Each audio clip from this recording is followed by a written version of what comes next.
Hello! Didn't book a room for me on our family trip? My brother Jake sneered. We reserved rooms for me, my wife, and my child.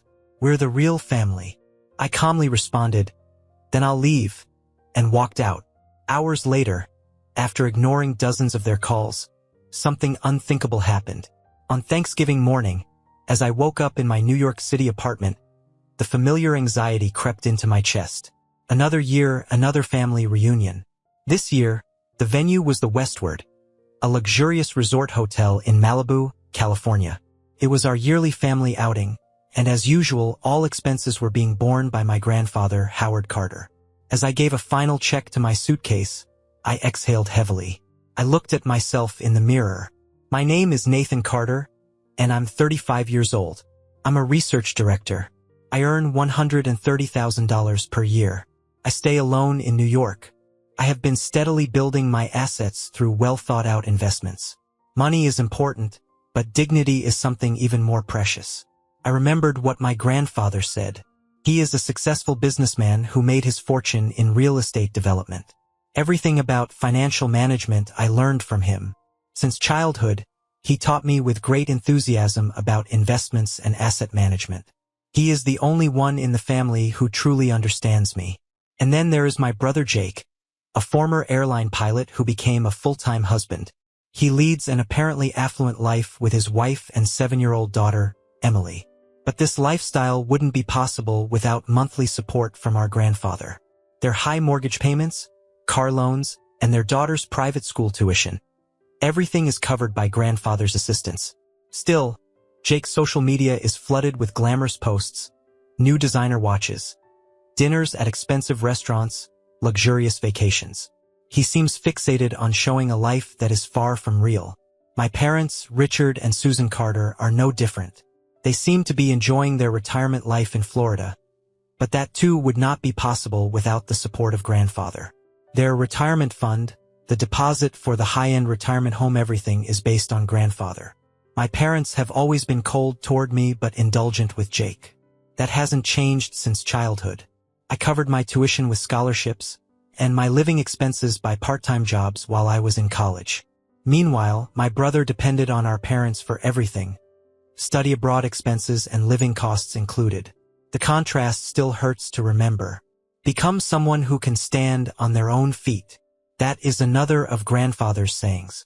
I have really lived by these words, studying and working desperately so as not to be dependent. I made my career in the pharmaceutical industry, developed my assets, and built a life that needs no one's support.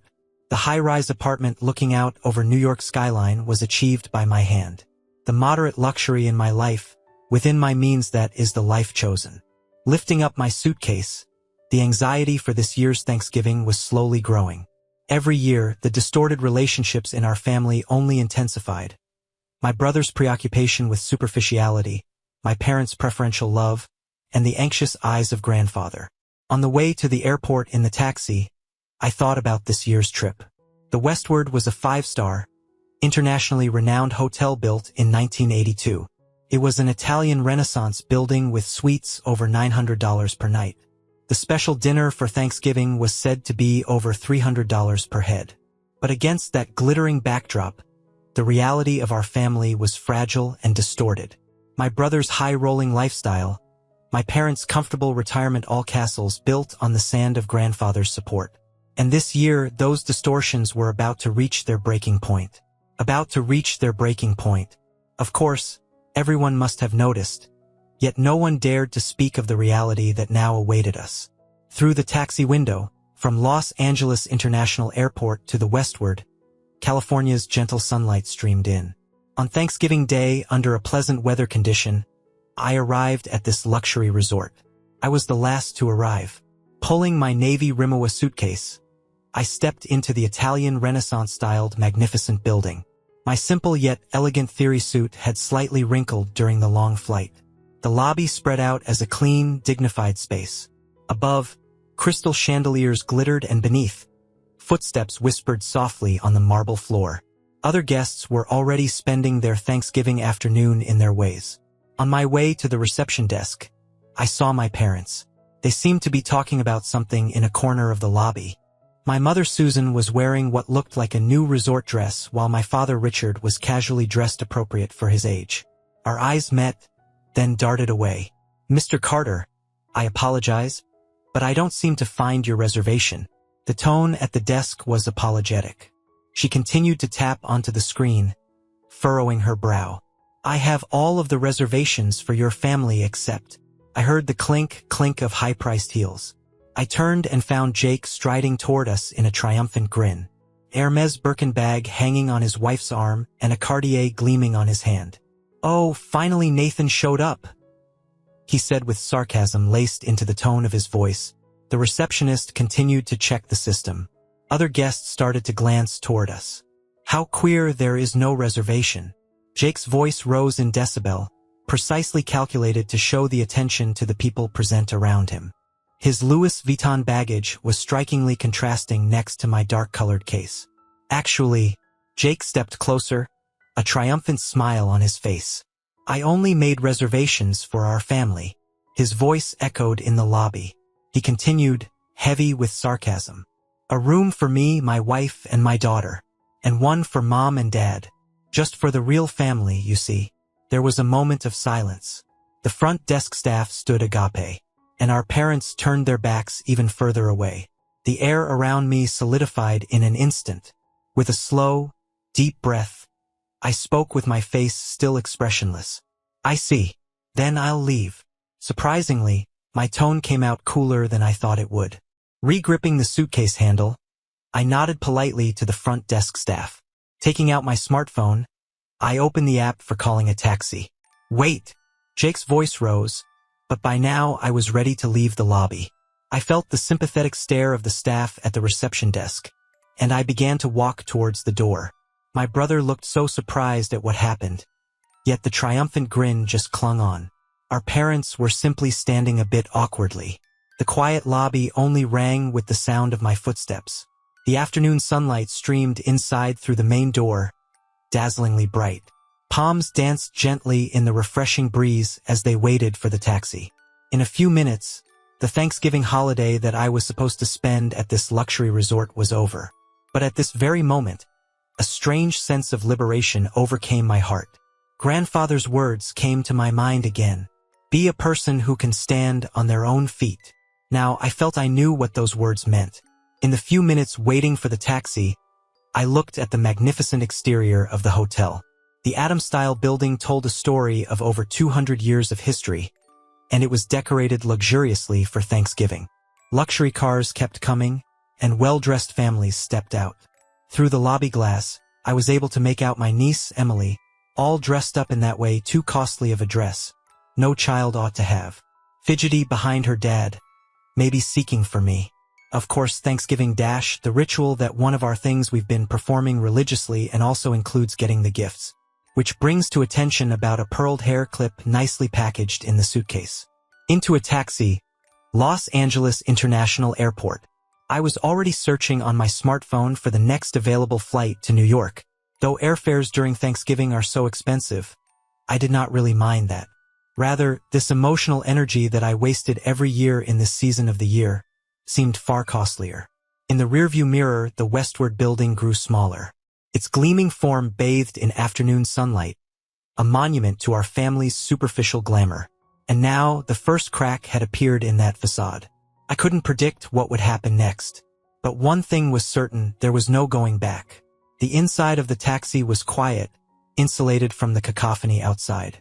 The air conditioning kept the temperature refreshingly cool, while the high-quality leather seats gradually eased the tension of the night. Outside the window, the particular resort scenery of Malibu flowed by, neatly lined palm trees, white luxury homes, and glimpses of the Pacific's sparkling surface. Views that would normally captivate me now felt strangely distant. I pulled out my smartphone and dialed my grandfather's number without hesitation. The ringtone stretched on, longer than usual. Finally, he answered. "Nathan, what's wrong?" His voice carried its usual composure. "I have something to report." I began speaking in a matter-of-fact tone. I recounted what had happened at the hotel. No emotions, just facts.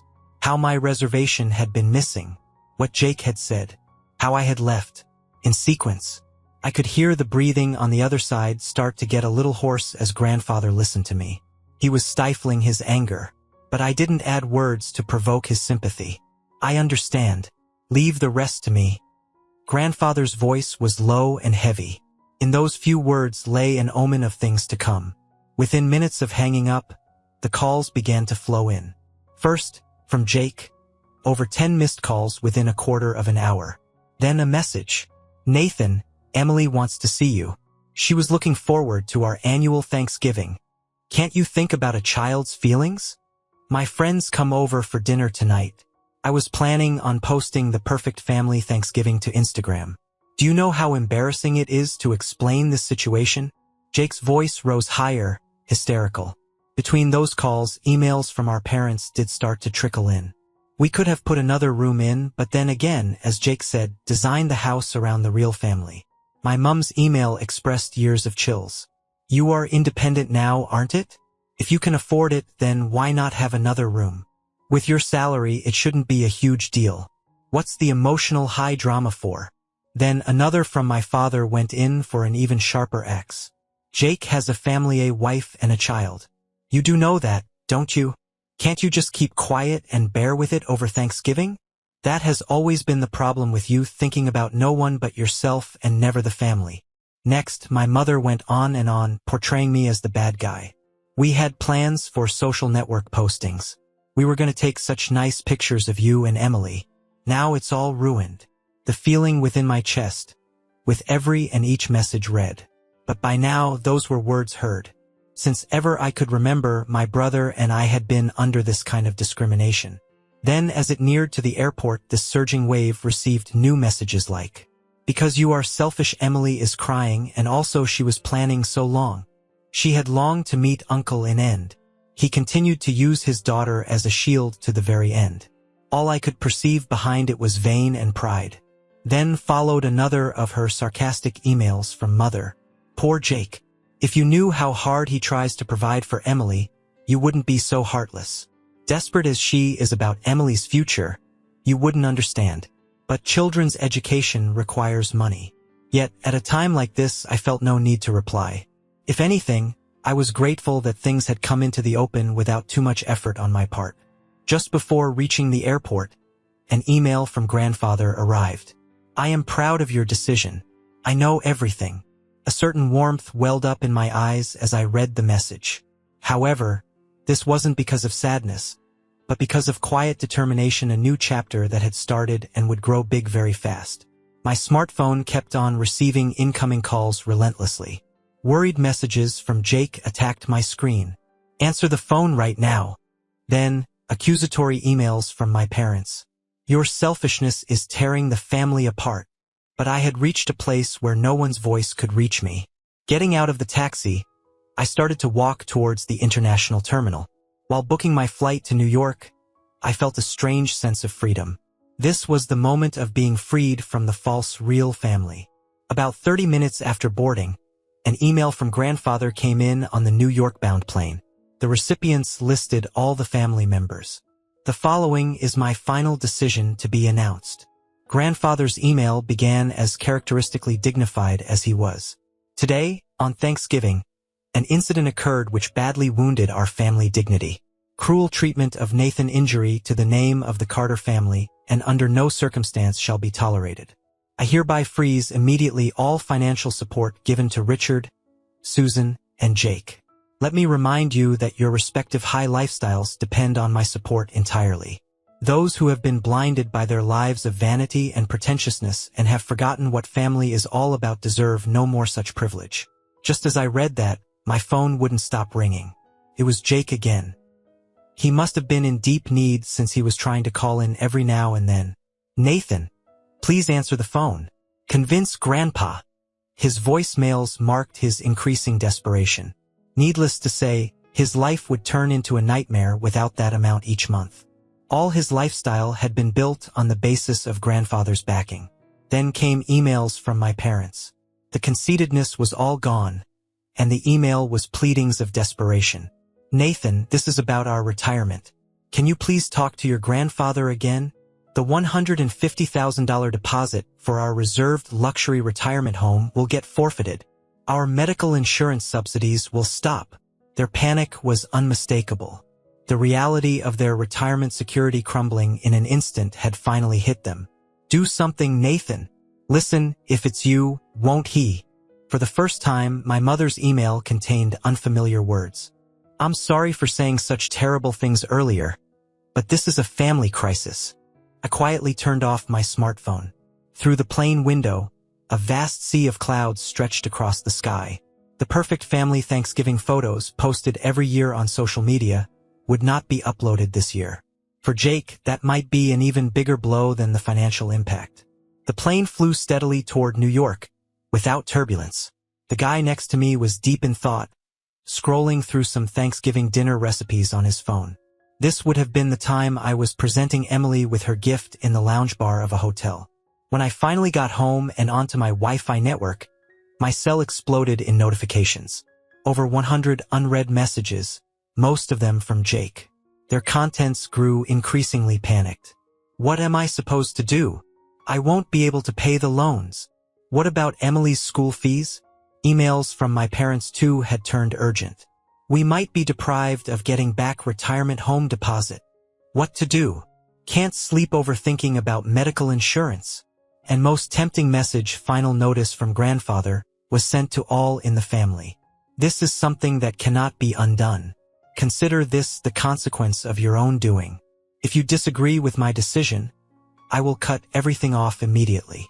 I quietly read the messages coming in. Their condescending attitude from before was gone, only desperation remained. I had never seen each family member's true self as vividly as in that moment. Putting my smartphone down, I made some tea in the kitchen.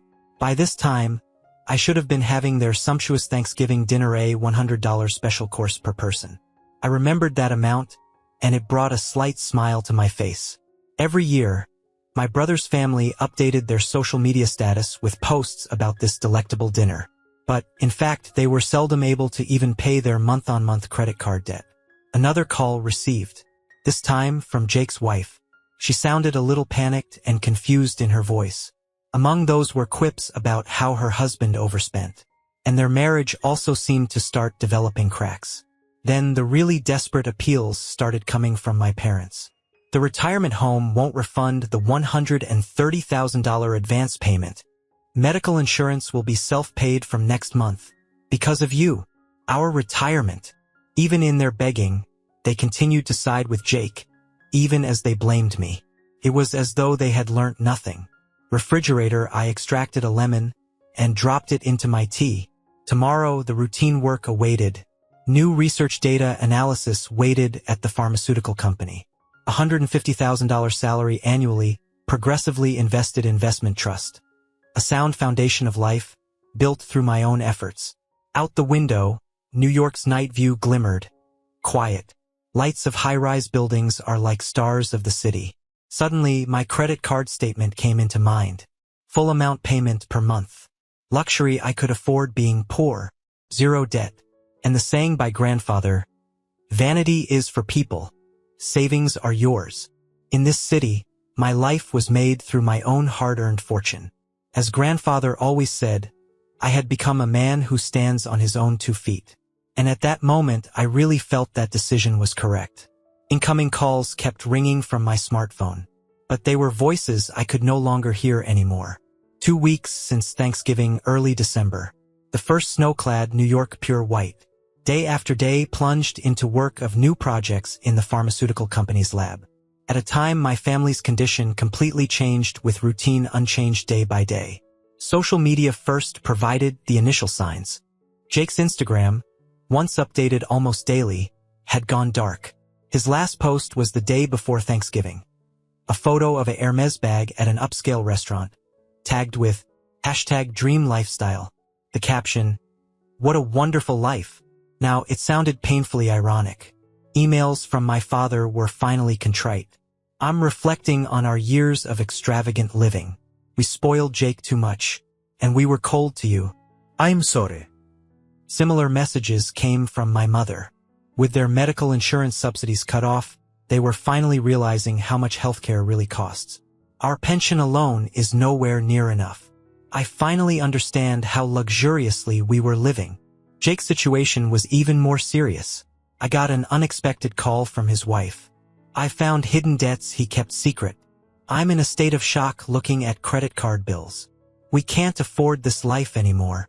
With grandfather's support suddenly cut off, their facade of affluence was rapidly crumbling. We're considering moving to a cheaper house. Looking at public schools for Emily too. Jake cries every night. His wife's voice was filled with exhaustion and resignation. Even their marriage itself seemed to be in crisis. In contrast, my life remained peaceful. I worked from 9 a.m. to 7 p.m., and on weekends I would attend investment study groups, recheck my financial portfolio, and continue to live within reasonable means. Just the day before, I had been appointed team leader for a new research project, and my salary was bound to increase bit by bit. My investment operation was going without a hitch, and I didn't worry about the future. I had always harbored the notion that vanity brought only momentary satisfaction, but savings provided lifelong security.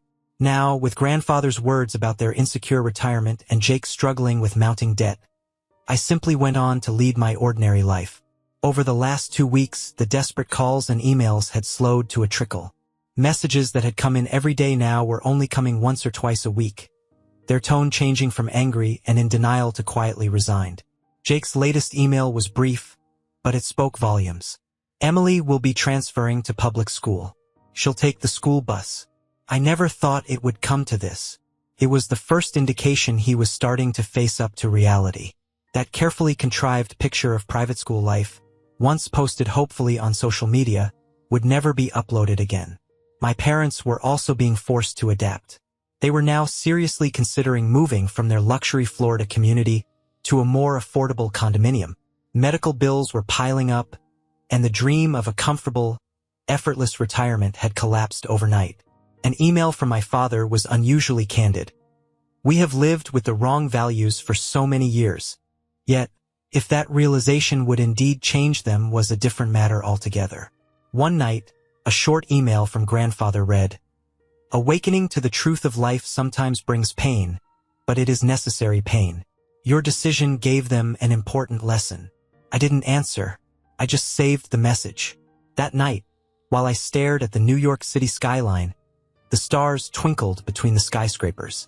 The city was still the same, always unflinching, so was the life that I had designed. 3 months went by since that Thanksgiving, and the early spores of spring began to sprout. Nothing in my life had changed. If anything, it had become more rewarding. The pharmaceutical research project I was leading was going well, and just last week, I got word of another promotion. My salary was to increase to $190,000, and my investments continued to grow steadily. I had been standing at the window of my office, my eyes lost to the expanses of the surface of the Hudson. The sun threw a glow over everything, lending a soft newness to it. All the water shimmered. New piles of fresh research data weighed down on my desk, requiring my urgent attentions. These were exciting moments. Any hours spent amidst books and writings pleased me. Days passed, and a package came from grandfather.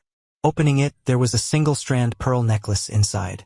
The card enclosed had only one line in that beautiful, flowing script he did so well.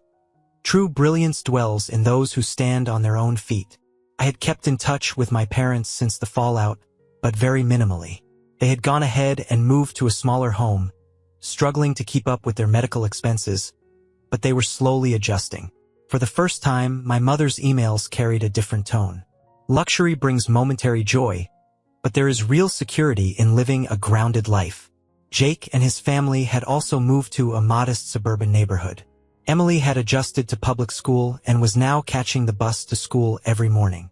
Jake's once very active social media accounts had grown silent. In one of his few messages to me, he wrote, "It all seems so vain now, posting just to keep up appearances." Now, days for him were filled with struggles to keep up the credit card payments. His marriage was still strained, but at least they no longer were pretending to live a life that they could not afford.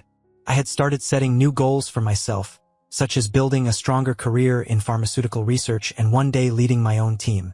I could just envision mentoring young researchers and teaching them some of the things that I learned. Holidays allowed me to study investment and economics with a study group. The company during holidays also put me among people living steady, no-nonsense lives. The conversations were real, void of pretentiousness and vanity. Refreshing. That Thanksgiving had taught each of us at least something great. The worth of financial freedom, the hollowness in image-based lifestyles, and most importantly, the essence of a family. The last words of grandfather still rang in my head. Real bonding is only possible after overcoming hardships.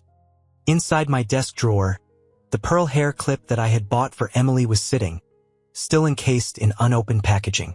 It would be worth giving to her someday when she is old enough to understand that pride comes from an independent soul, and when she would understand that a like somewhere on social media does not bring any respect. Outside my window, a gentle spring wind stirred the trees, as if to announce to me, in whispering tones, the arrival of the season. Bye-bye.